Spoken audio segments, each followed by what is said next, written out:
Hello and welcome you all to let's crack it. मेरा नाम है अभिषेक। तो हम वर्ल्ड हिस्ट्री की जो सीरीज़ है उसको कंटिन्यू कर रहे हैं और इससे पहले कुछ वीडियोस अपलोड हो चुकी हैं वर्ल्ड हिस्ट्री की। तो आप अगर इस वीडियो पे पहली बार आ रहे हैं तो उसको पहले जरूर देख लीजिएगा, जिससे कि आप सीक्वेंस में सारी वीडियोस देखते रहें। ये 8th पार्ट रिकॉर्ड हो रहा है वर्ल्ड हिस्ट्री का। स्टार्ट करने से पहले बताना चाहूँगा गाइस कि अगर आप लेट्स क्रैक इट चैनल पर पहली बार आए हैं तो आप इसको सब्सक्राइब जरूर कर लीजिए। जो यूट्यूब का चैनल है इसको सब्सक्राइब कर लीजिए। और इस वीडियो के डिस्क्रिप्शन में टेलीग्राम चैनल का लिंक है। टेलीग्राम चैनल बिल्कुल फ्री है लेट्स क्रैक इट का, तो उसको ज्वाइन करना बहुत ज़रूरी है, क्योंकि जिससे सारे अपडेट्स वहीं पे आते हैं। तो जो भी अपडेट होते हैं, करंट अफेयर्स की न्यूज़ होती है, daily mains answer writing practice का क्वेश्चन होता है, लेटर राइटिंग की प्रैक्टिस चल रही है, तो वो सब चीज़ें फ्री टेलीग्राम चैनल पर ही चल रही है, तो आप उसको जरूर ज्वाइन कर लीजिए। चलिए स्टार्ट करते हैं। First world war and the Russian empire. इससे पहले हम काफ़ी कवर कर चुके हैं, तो अगर आप लोगों ने नहीं देखी है वो वीडियोस तो आप उसको ज़रूर देख लीजिएगा। आज स्टार्ट करते हैं, या इस वीडियो में स्टार्ट करते हैं फर्स्ट वर्ल्ड वॉर से। तो देखिए, फर्स्ट वर्ल्ड वॉर स्टार्ट होता है 1914 में और ख़त्म होता है ट्रीटी ऑफ वर्साइल जब होती है 1919 की, उससे वो ख़त्म होता है। तो 1914 में वार ब्रोक आउट बिटवीन दो यूरोपियन अलायंस। देखो, यूरोप में दो अलायंस बन गए, दो गुट बन गए। एक इधर से गुट बन गया वेस्ट का और एक इधर से गुट बन गया ईस्ट का, ठीक है, पश्चिम का और पूर्व का। तो अब इनमें लड़ाइयाँ होती हैं। तो जर्मनी, ऑस्ट्रिया और टर्की ये सेंट्रल पावर्स बन गए। इनको नाम दे दिया गया सेंट्रल पावर्स का। किसमें? जर्मनी को, ऑस्ट्रिया को और टर्की को। और देखिए, ये 1914 की बात है। 1914 में अगर आप देखें तो भारत में क्या हो रहा था उस टाइम पे। 1914 के आसपास अगर हम देखें तो 1915 में महात्मा गांधी जी जो है 9 जनवरी को भारत आए थे। तो जर्मनी, ऑस्ट्रिया, टर्की इनको सेंट्रल पावर्स कर दिया गया, और फ्रांस, ब्रिटेन और रशिया इनको बाद में, इसमें इटली और रोमानिया मिल गया, इनको एक ग्रुप बना दिया गया। Each country had a global empire. सबके ग्लोबल एम्पायर थे उस टाइम पे। फ्रांस की भी कई सारी ओवरसीज टेरिटरीज थी जिस पे उसने कब्जा कर रखा था। ब्रिटेन की भी सारी कॉलोनीज थी, जिसमें से भारत भी एक था, रशिया का भी था, इटली का भी था। तो each country had a global empire and the war was fought outside Europe as well as in Europe. तो लड़ाइयाँ दोनों जगह लड़ी गई, यूरोप से बाहर भी और यूरोप में भी। This was the first world war. यही पहला वर्ल्ड वॉर था। In Russia the war was initially popular and people rallied around tsar Nicholas two. तो शुरू में तो रशिया में वॉर बहुत पॉपुलर था, और लोग जो थे जार निकोलस जो टू, वहाँ का जो राजा था, उसकी जो गुणगान थे वो भी कर रहे थे उस टाइम पे। As the war continue do the tsar refuse to consult the main parties in the Duma support war thing. अब क्या हुआ कि धीरे धीरे जो ज़ार था, जैसे कि वहाँ पे लड़ाई चलती रही, कंटिन्यू होती रही, तो ज़ार ने जो ड्यूमा में, जो उसने कुछ टाइम के लिए ड्यूमा बनाई थी, ड्यूमा वहाँ की संसद है, पार्लियामेंट है रशिया की, तो जो कुछ टाइम के लिए उसने ड्यूमा बनाई थी, जिसको वो बार बार सस्पेंड कर देता था, बार बार उसको डिसॉल्व कर देता था, उसकी पार्टीज जो उसमें सांसद बैठते थे, एमपीज बैठते थे, उनसे उसने बात करने से मना कर दिया, रिफ्यूज़ कर दिया। धीरे धीरे उसका जो सपोर्ट था वो कम होता चला गया। एंटी जर्मन सेंटिमेंट्स रैन हाई। रशिया के अंदर जो एंटी जर्मन सेंटिमेंट्स थे, यानी कि जर्मनी के खिलाफ जो सेंटिमेंट्स थे, क्योंकि आप देखेंगे कि रशिया एक ग्रुप में था और जर्मनी दूसरे ग्रुप में था, यानी कि ये दोनों कंट्री आपस में एंटी थे एक दूसरे के। तो जर्मनी के अगेंस्ट जो सेंटिमेंट्स थे, लोगों की जो भावनाएं थी, वो बढ़ती चली गई। As can be seen in the renaming of Saint Petersburg a German name as Petrograd. तो लोगों के अंदर इतना गुस्सा हो गया जर्मनी के खिलाफ, तो उन्होंने सेंट पीटर्सबर्ग, जो कि एक बहुत इंपॉर्टेंट शहर है, बहुत महत्वपूर्ण शहर है रशिया का, उसका नाम चेंज करके पेट्रोग्रेड कर दिया, क्योंकि सेंट पीटर्सबर्ग एक जर्मन नेम था। तो सेंट पीटर्सबर्ग का नाम सेंट पीटर्सबर्ग से चेंज कर पेट्रोग्रेड कर दिया गया। The tsarina Alexandra's German origins and poor advisor, यानी कि जो जारीना थे वो अलेक्जेंडर जर्मन ओरिजिन के थे और बहुत ही मतलब अच्छे एडवाइजर्स नहीं थे। Specially a monk called Rasputin made the autocracy unpopular. तो ये एक मंक थे, मंक होते हैं जैसे कि जो मेल पुजारी होते हैं या मेल जो सन्यासी होते हैं, उनको मंक कह दिया। कॉल्ड रेस्प्यूटिन, उनका नाम रेस्प्यूटिन था। मेड द ऑटोक्रेसी अनपॉपुलर, तो उन्होंने जो ऑटोक्रेसी थी कि एक ही व्यक्ति की रूल चलेगा, उसको अलोकप्रिय बनाया गया उनके द्वारा। The first world war on the eastern front deferred from that on the western front. देखिए, अब देखिए दो फ्रंट थे। अगर आप वर्ल्ड मैप देखेंगे तो आप पाएंगे कि मान लेते हैं ये पूरा यूरोप है और यहाँ से रशिया है ना, यूरोप और रशिया आपस में टच कर रहा है। तो अब यहाँ पे दो फ्रंट हैं। ये तो हो गया ईस्टर्न फ्रंट है ना, लड़ाई का ईस्टर्न फ्रंट। ये हो गया इधर वेस्टर्न फ्रंट। यहाँ पे वेस्टर्न जो देश हैं, ये वेस्ट के कंट्रीज हैं यूरोप के। इधर अटलांटिक ओशन है, ठीक है, नीचे मेडिटेरेनियन सी है, भूमध्य सागर है, ऊपर नॉर्डिक कंट्रीज या स्कैंडिनेवियन कंट्रीज हैं, और ये रशिया है, ठीक है। तो अगर आप वर्ल्ड मैप को, जिसने वर्ल्ड मैप देखा हुआ है वो विजुअलाइज कर लेगा, जैसे मैंने बताया है इस हिसाब से। The first world war on the eastern front differed from that on the western front. In the west armies fought from trenches stretched along eastern France, है ना. तो अब देखिए, अगर यहाँ पे आप देखोगे, अगर ये पूरा यूरोप है तो यूरोप का यहाँ पे एक छोटा सा देश है फ्रांस, और फ्रांस का जो ईस्टर्न फ्रंट है जो यहाँ पे ऑस्ट्रिया से, हंगेरी से लगता है, फिर पोलैंड से लगेगा, तो इस वाले एरिया पे लोगों ने क्या करा था, ट्रेंचेस खोद रखे थे, यानी गड्ढे खोद रखे थे, और उनमें से छुप छुप कर वे लड़ाई कर रहे थे. In the east आर्मीज moved a good deal and fought battles living large casualties. तो ईस्ट में जो युद्ध हुआ, यानी यहाँ रशिया की इधर जो युद्ध हुआ, वहाँ पे लार्ज कैजुअलिटीज़ हुई, यानी कि बहुत ज़्यादा लोगों की मौतें हुई. Defeats were shocking and demoralising. जो भी लोग हार रहे थे वो उनके लिए झटका था, एक शॉक था, और डिमोरलाइजिंग था, यानी कि उनका जो मनोबल था वो टूट रहा था. Russia's आर्मीज lost badly in Germany. तो रशिया की जो आर्मी थी वो जर्मनी में काफ़ी बुरी तरह हारी, और ऑस्ट्रेलिया में बिटवीन 1914 एंड 1916. तो 1914-1916 में ज़ार के अंडर जो आर्मी थी रशिया की वो बहुत बुरी तरह से हार रही थी. देवर ओवर 7 मिलियन कैजुअलिटी, यानी 70 लाख से ज़्यादा लोग मर गए थे 1917 में. As the retreated the Russian army destroyed crops and building to prevent the enemy from being able to live off the land. अब रशिया की आर्मी जो थी, जब वो वापस लौट रही थी, क्योंकि रशिया की आर्मी हार रही थी इस टाइम पे 1914 से 1916 के आसपास, जिस टाइम ज़ार का भी रूल था, ज़ार राजा था उस टाइम पे. तो उस टाइम पे जो रशिया की आर्मी थी, अब वो जब हारने लगी, तो जब वो पीछे भागने लगी रशिया की तरफ वापस, तो जब वो भागने लगी तो उसने क्या करा, बीच में पड़ने वाली जितनी भी ज़मीन थी, उस पर जितनी भी फसल उग रखी थी, उन सबको ख़त्म करती चली गई, जिससे कि अगर इनके पीछे जर्मनी के सोल्जर्स आते हैं तो उनको खाने पीने के लिए कुछ ना मिले और वो भूख से मर जाए. The destruction of crops and buildings led to over 3 million refugees in Russia. तो ये जो आर्मी ने क्रॉप्स को डिस्ट्रॉय करा, बिल्डिंग्स को डिस्ट्रॉय करा रास्ते की, इसके वजह से 3 लाख रेफ्यूजी हो गए. 1914-15 की बात करें, 30 लाख लोग उस टाइम पे बहुत बड़ा अमाउंट ऑफ लोग थे अगर आप कंसिडर करेंगे, तो 30 लाख लोग जो हैं रशिया में वो क्या हो गए, रेफ्यूजी हो गए. The situation discredited the government and the tsar. Soldiers did not wish to fight such a war.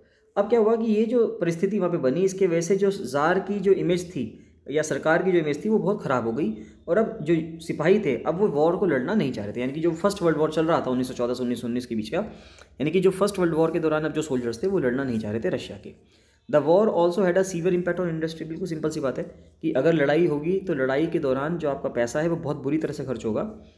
किसी भी कंट्री की इकोनॉमी ड्रेन हो जाएगी, ख़त्म हो जाएगी बिल्कुल उस वॉर में.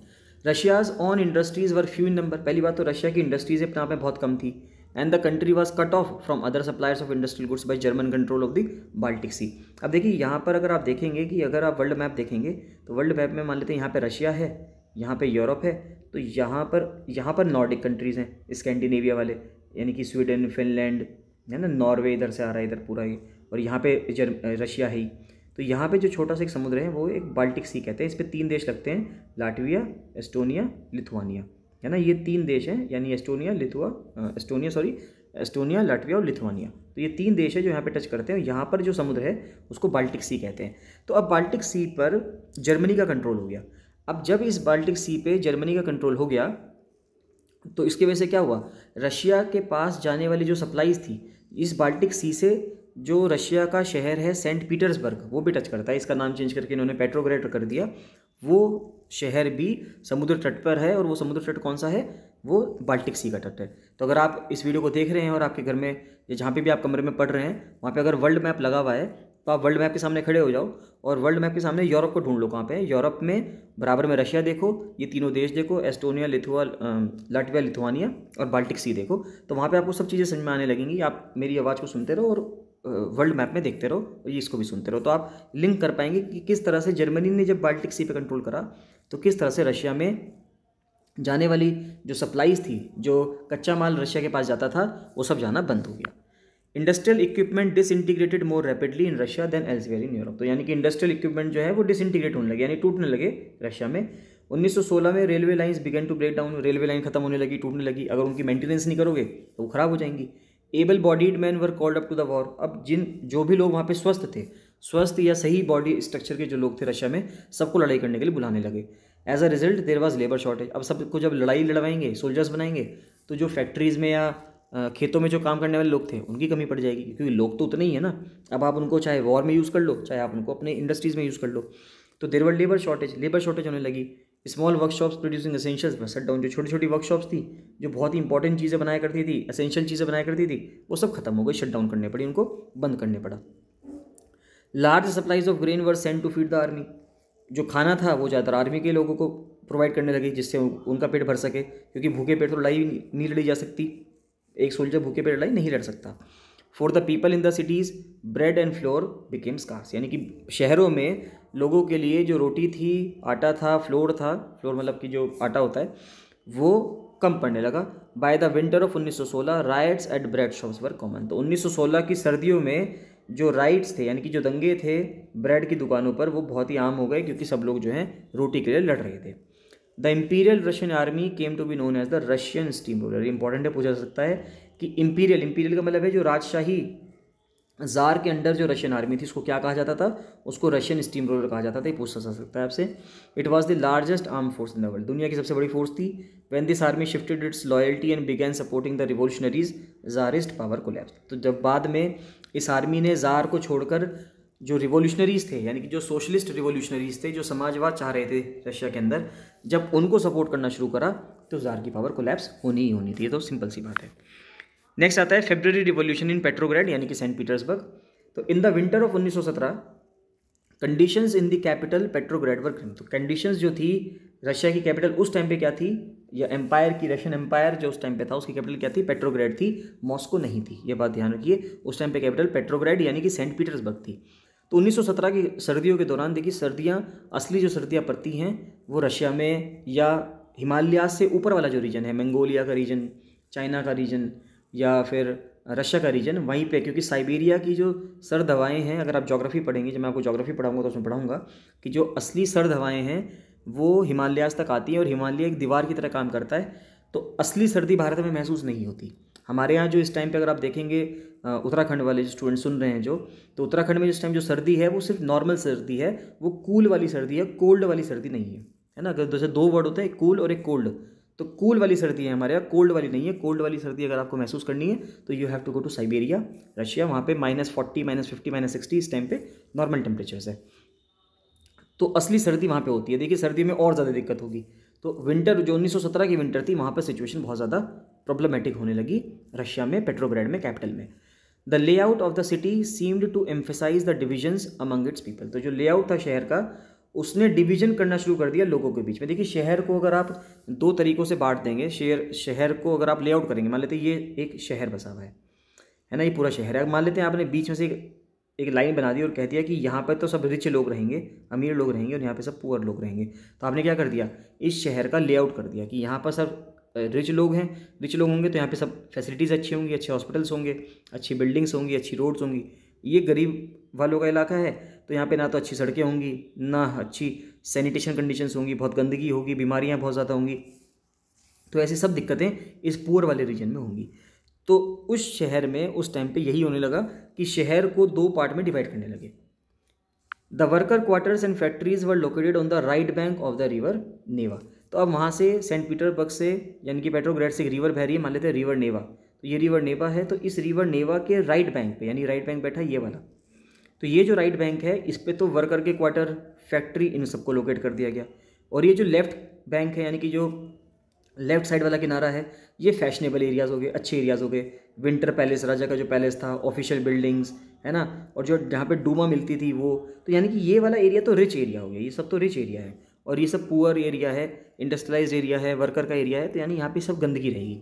तो इस एरिया में गंदगी रहेगी और इस एरिया में साफ सफाई रहेगी। तो इंपॉर्टेंट बात क्या है कि सेंट पेट्रोग्रेड से कौन सी रिवर जाती थी, नेवा रिवर जाती थी। ये सवाल पूछा जा सकता है कि सेंट पीटर्सबर्ग या पेट्रोग्रेड कौन सी नदी किनारे बसा हुआ शहर था, रिवर नेवा के। ये क्वेश्चन पूछ सकते हैं आपसे। 1917 की फरवरी में food shortages deeply felt in the worker quarter, तो अब वो सारा खाना तो आर्मी वालों के लिए जा रहा था, तो लोगों को खाने के लिए मिल ही नहीं रहा था। विंटर वॉज वेरी कोल्ड, बहुत ठंडा होता ही मैंने आपको बता ही दिया। There had been exceptional frost and heavy snow, बहुत ज़्यादा बर्फ़ पड़ रही थी उस टाइम पे। Parliamentarians wishing to preserve elected government were opposed to the tsar's desire to dissolve the Duma. अब जो पार्लियामेंटेरियंस यानी कि जो सांसद चाह रहे थे कि भाई जो गवर्नमेंट चूज़ की गई है उस टाइम पे, थोड़े बहुत वोटिंग वगैरह करवा के जिस सरकार को चूज़ किया गया है वो बची रहे कुछ टाइम तक, जितनी ये सर्दियाँ नहीं निकल जाती, और ज़ार चाह रहा था कि वो ड्यूमा को डिसॉल्व कर दे, क्योंकि जार इसलिए चाहता है ड्यूमा को डिसॉल्व करना, अगर जार ड्यूमा को डिसॉल्व कर देगा तो सारी ताकत उसी के पास आ जाएगी और वो ही पूरा कंट्रोल करेगा, पार्लियामेंटेरियंस कुछ भी कंट्रोल नहीं कर पाएंगे। 22 फरवरी को 1917 की बात चल रही है। 22 फरवरी को एक लॉकआउट हुआ फैक्ट्री में राइट बैंक पे, क्योंकि राइट बैंक पे हमने पढ़ा था कि फैक्ट्री थी, बाकी लेफ्ट बैंक पे तो सब बिल्डिंग्स थी। The next day workers in 50 factories called a strike in sympathy, तो अगले दिन 50 और फैक्ट्रीज ने स्ट्राइक कर दी। मैनी फैक्ट्रीज में विमेन ने स्ट्राइक्स कर दी। This came to be called as the international women's day, तो उसको इंटरनेशनल विमेन डे कहने लगे उस टाइम पे। Demonstrating workers crossed from the factory quarters to the centre of the capital the Nevsky prospect, तो अब यहाँ से वो पास होकर इधर आने लगे, है ना। तो जो यहाँ पे फैक्ट्री वर्कर्स थे जिन्होंने स्ट्राइक करी वो अब नदी पार करके इधर आने लगे कैपिटल में। नेव्स्की प्रॉस्पेक्ट उस एरिया का नाम था जहाँ पे वो कैपिटल का जो सेंटर था, कैपिटल तो पेट्रोग्रेड थी, उस पेट्रोग्रेड में जो सेंटर था नेव्स्की प्रॉस्पेक्ट, वहाँ पे ये आने लगे।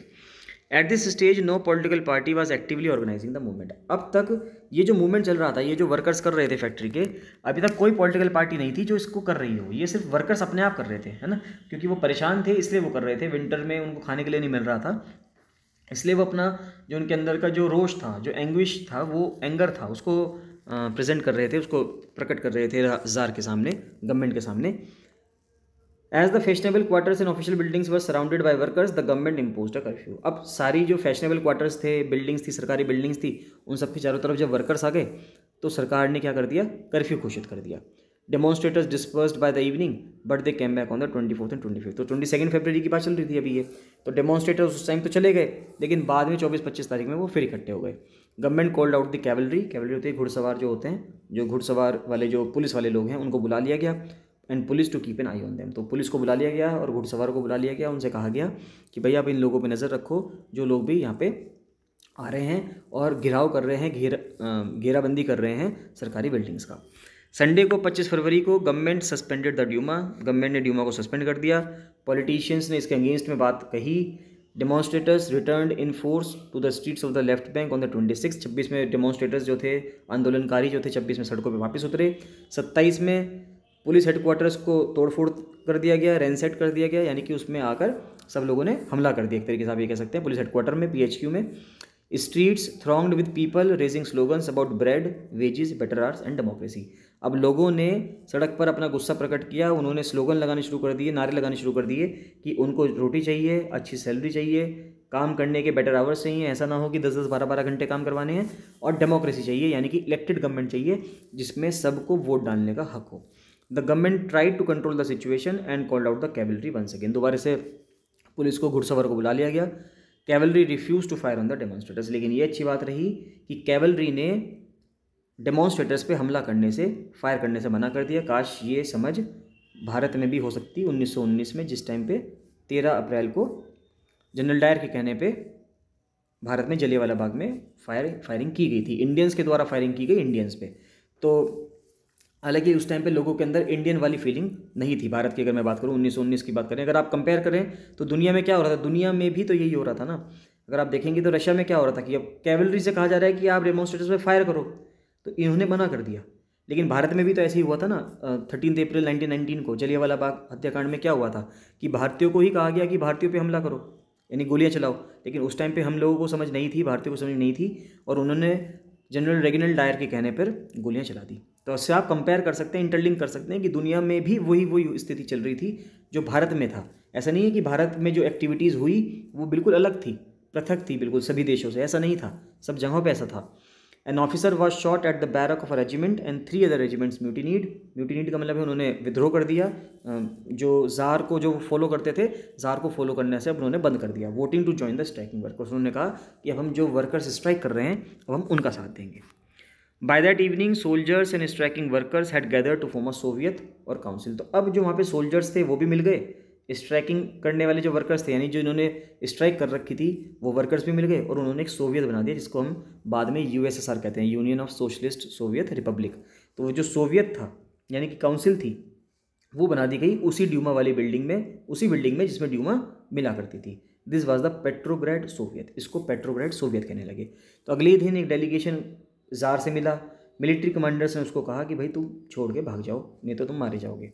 मिलिट्री कमांडर्स जो कि ज़ार के थोड़े खास थे, उन्होंने कहा कि आप अपनी जो राजगद्दी की जो पोस्ट है उसको छोड़ दो, क्योंकि लोग आपके साथ अब नहीं हैं और आप यहाँ से चले जाइए, अगर आप नहीं जाएंगे तो यू विल बी किल्ड, आप मारे जाएंगे।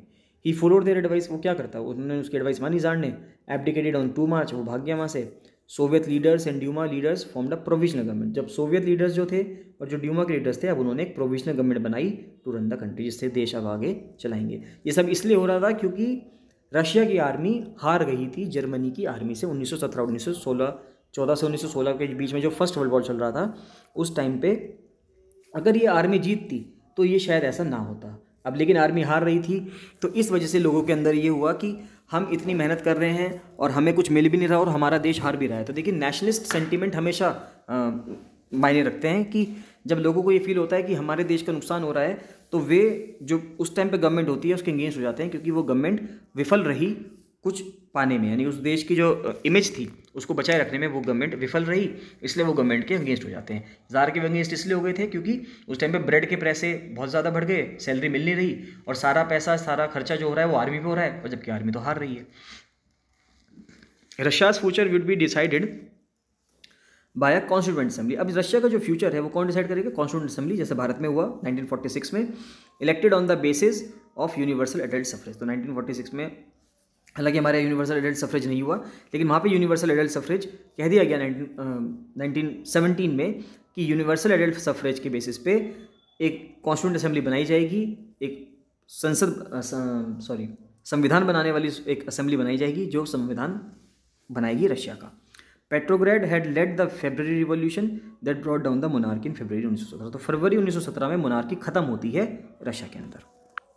अब फरवरी के बाद क्या होता है वो देखते हैं। Army officials, land owners, industrialist were influential in provisional government, तो कौन कौन वहाँ पे इन्फ्लुएंशियल थे, कौन कौन वहाँ पे बहुत महत्वपूर्ण लोग थे? आर्मी के लोग, क्योंकि आर्मी वालों ने, कई सारी लोगों ने आर्मी की यूनिट्स छोड़ कर क्या करना शुरू कर दिया था, वर्कर्स के साथ मिल गए थे। तो वहाँ पे जो आर्मी के ऑफिशियल थे, लैंड ऑनर्स थे, इंडस्ट्रियलिस्ट थे। अब वो जो प्रोविजनल गवर्नमेंट वहाँ पे बनी उसमें काफ़ी जो इंपॉर्टेंट लोग थे वो ये लोग थे। But the liberals as well as socialist among them work towards an elected government, लेकिन उन लोगों के बीच में जो लिबरल्स थे, सोशलिस्ट लोग थे, यानी कि जो लिबरल यानी कि जो उदारवादी लोग थे, समाजवादी लोग थे, उन्होंने एक इलेक्टेड गवर्नमेंट यानी कि एक चुनी हुई सरकार के ऊपर जोर देने का प्रयत्न किया। Restrictions on public meetings and association were remove, जो ज़ार ने रेस्ट्रिक्शंस लगा रखी थी कि पब्लिक मीटिंग नहीं हो सकती, आप एसोसिएशन नहीं बना सकते, यानी कोई संगठन नहीं बना सकते, उन सबको ख़त्म कर दिया गया। अब लोग संगठन बना सकते हैं। सोवियत्स, जैसे कि एक पेट्रोग्रेड सोवियत था, उसको सेटअप किया गया सब जगह with no common system of election was followed. हाँ, वो अलग बात थी कि no common system of election, यानी कि इलेक्शन का सिस्टम वहाँ पे फॉलो नहीं किया गया, लेकिन सोवियत बना दी गई कि जिसमें लोग उठ बैठ सकते हैं, अपने जो विचार हैं उनको प्रकट कर सकते हैं। अप्रैल 1917 में बोल्शेविक लीडर व्लादिमीर लेनिन, अब देखिए लेनिन की बात आती है वापस से कि अप्रैल 1917 में, फरवरी 1917 का रिवॉल्यूशन हो गया, ज़ार चला गए, ज़ार 2 मार्च को ज़ार ने एब्डिकेट कर दिया, वहाँ से भाग गए वो राजगद्दी छोड़ के। उसके बाद डेमोक्रेटिक इलेक्टेड गवर्नमेंट, एक तरीके से आप कह सकते हो कि इलेक्टेड गवर्नमेंट वहाँ पे सेटअप कर दी गई। जो बोल्शेविक लीडर थे वहाँ पे दो ग्रुप्स में लोग बट गए थे। जो लेनिन के साथ थे वो बोल्शेविक थे, बाकी जो लोग थे वो मेंशेविक थे। तो जो बोल्शेविक लीडर थे Vladimir Lenin return to Russia from his exile, तो व्लादिमीर लेनिन को बाहर भेज दिया गया था। एग्जाइल का मतलब होता है ज़बरदस्ती किसी पर्सन को बाहर भेज देना, कि उसको निकाल देना, उसको मजबूर कर देना कि तुम अपने देश को छोड़कर दूसरे देश में जाके रहो। तो व्लादिमीर लेनिन वापस लौटे रशिया में। He and the Bolsheviks had opposed the war since 1914।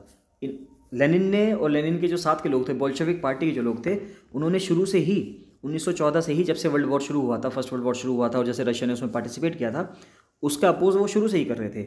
Now he felt it was time for soviets to take over the power. अब उनको लग रहा था कि अब समय आ गया है कि सोवियत को अब पावर लेना जरूरी हो गया है। He declared that the war be brought to a close, कि अब वॉर को बंद होना जाना चाहिए। Land be transfer to the peasants, जो ज़मीन इकट्ठी कर ली गई थी ज़ार के द्वारा वो सब किसानों को दे दी जानी चाहिए। बैंक्स में नेशनलाइज, सभी बैंकों को सरकारी कर देना चाहिए। और इन 3 डिमांड को लेनिन की अप्रैल थीसिस कहा गया, क्योंकि अप्रैल में लौट के आए थे लेनिन एग्जाइल से अपने रशिया के अंदर। तो इन आते ही उन्होंने 3 डिमांड रखी। कौन कौन सी? कि वॉर को बंद कर देना चाहिए, सारी ज़मीन किसानों को दे दी जानी चाहिए और बैंकों को नेशनलाइज कर देना चाहिए, उनका राष्ट्रीयकरण कर देना चाहिए। तो इन 3 डिमांड्स को लेनिन की क्या कहा गया? अप्रैल थीसिस कहा गया, क्योंकि उन्होंने अप्रैल में आके ये वाली बातें कही थी। पूछा जा सकता है आपसे कि अप्रैल थीसिस के दौरान या अप्रैल थीसिस में लेनिन के द्वारा कितनी डिमांड रखी गई थी? तो 3 डिमांड रखी गई थी। कौन कौन सी थी वो आपने देख ली। किसने रखी थी डिमांड? लेनिन ने रखी थी। कब रखी थी? अप्रैल में रखी थी, और अप्रैल थीसिस को कहा गया। तो कहीं भी कुछ भी तरह से सवाल बन सकते हैं इसमें, तो इसको आप पढ़ना आपको बहुत ज़रूरी है। He also argued that the Bolshevik Party rename itself the Communist Party to indicate its new radical aims. तो उन्होंने कहा कि भाई बोल्शेविक पार्टी का नया नाम कम्युनिस्ट पार्टी होगा। Most others in the Bolshevik party were initially surprise by the April thesis. तो कुछ लोग तो अप्रैल थीसिस जो उन्होंने दी, 3 डिमांड जो रखी, उससे सरप्राइज थे। They thought that the time was not yet ripe for a socialist revolution and the provisional government needed to be supported. तो लोगों को लग रहा था उस टाइम पे, बोल्शेविक पार्टी के जो लोग थे, कि अभी टाइम अच्छा नहीं आया है, अब यानी कि अभी वो सही टाइम नहीं आया है कि जब एक समाजवादी रिवॉल्यूशन करा जाए। अभी जो प्रोविजनल गवर्नमेंट बनी है जार के भागने के बाद, जार के हटने के बाद, उसी को सपोर्ट करना चाहिए, ना कि अब हम दोबारा एक सोशलिस्ट गवर्नमेंट बनने के लिए वहाँ पे आंदोलन करने लगे। अभी वो टाइम नहीं आया। But the developments of the subsequent months change their attitude. लेकिन आगे आगे जो होता है उससे जो लोग थे जो ये कह रहे थे कि अभी समय नहीं आया सही, तो उनका नेचर भी, उनका एटीट्यूड भी चेंज होने लगता है। अब सर्दियाँ बीत गई, अब गर्मियाँ आ गई हैं थ्रू द समर, क्योंकि अप्रैल की बात पहुँच गए हम। अप्रैल में अब थोड़ा थोड़ा गर्मी का मौसम आना शुरू हो गया है। ट्रॉपिक ऑफ कैंसर की तरफ आने लगा है, कर्क रेखा की तरफ आने लगा है सूरज नॉर्दर्न हेमिस्फीयर में। देखिए साथ साथ आप ज्योग्राफी भी समझते रहिए। Through the summer the workers movement spread. तो अब धीरे धीरे समर में वर्कर्स मूवमेंट जो था वो फैलने लगा। इंडस्ट्रियल एरियाज में factory committees were formed. Factory की कमेटी बनने लगी वर्कर्स के द्वारा, which began questioning the way industrialist ran their factories. अब ये लोग सवाल उठाने लगे कि जो इंडस्ट्रियलिस्ट लोग हैं वो अपनी फैक्ट्रीज किस तरह से चला रहे हैं, यानी कि क्या इन लोगों को, गरीब लोगों को, वर्कर्स को कुछ प्रिविलेजेस मिल रहे हैं या इनका सिर्फ दमन हो रहा है। ट्रेड यूनियंस ग्रू इन नंबर। ट्रेड यूनियंस बढ़ने लगी। Soldier committees were formed in the army. Soldier की जो कमिटीज़ थी आर्मी में, सोल्जर कमिटीज़ बनने लगी। इंडस्ट्री में इंडस्ट्री कमेटी बनने लगी। जून में 500 सोवियत को भेजा गया to an all Russia congress of soviet. तो 500 सोवियत लोगों को भेजा गया एक ऑल रशिया कांग्रेस सोवियत में मीटिंग में। As the provisional government saw its power reduce and Bolshevik influence grow. अब क्या होने लगा कि प्रोविजनल गवर्नमेंट की जो पावर थी, इट्स पावर रिड्यूस, है ना। तो प्रोविजनल गवर्नमेंट की जो पावर थी वो तो कम होने लगी, और जो बोल्शेविक लोगों का यानी कम्युनिस्ट लोगों का लेनिन के अंडर जो इन्फ्लुएंस था रशिया की लोगों पे, वो बढ़ने लगा।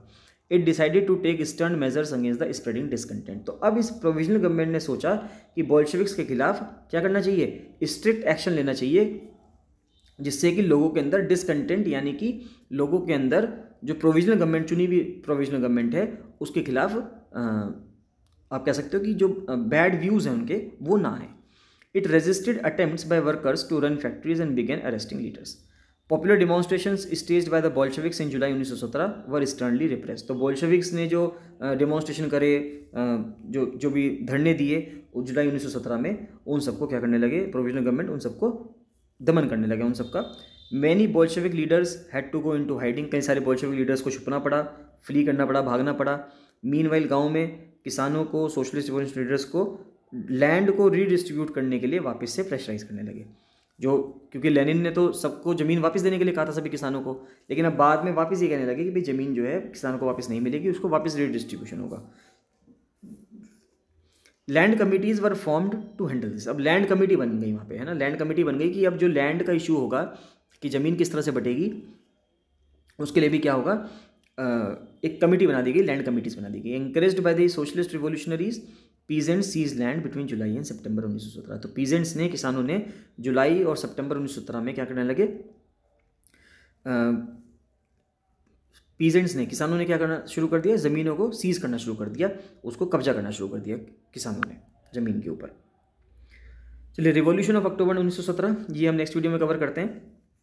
तो गाइज, जो स्टूडेंट्स यहाँ पे नोट्स बना रहे हैं वह प्रॉपर नोट्स बनाते रहिए। देखिए, अगर आप आज वीडियो देख रहे हैं 8th को, तो एडमिट कार्ड आ गए हैं, तो सभी लोग एडमिट कार्ड डाउनलोड कर लीजिए आर एडवोकेट जनरल के पेपर के लिए, जो 23 जनवरी को होने वाला है।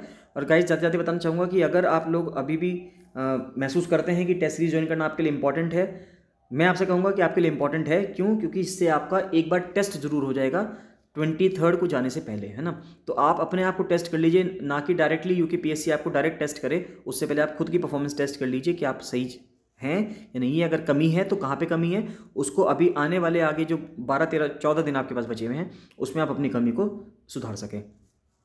तो अगर आप टेस्ट सीरीज ज्वाइन करना चाहते हैं तो आप टेस्ट सीरीज ज्वाइन कर सकते हैं। और जो स्टूडेंट्स को पीडीएफ चाहिए, जिनको नोट्स बनाने में प्रॉब्लम हो रही है, अगर उनको पीडीएफ चाहिए तो वो पीडीएफ ले सकते हैं। उसके लिए आप मुझे मैसेज कर सकते हैं व्हाट्सएप पे या कॉल कर सकते हैं 7665804421 पर। चलिए, मिलते हैं नेक्स्ट वीडियो में। So thank you and bye bye.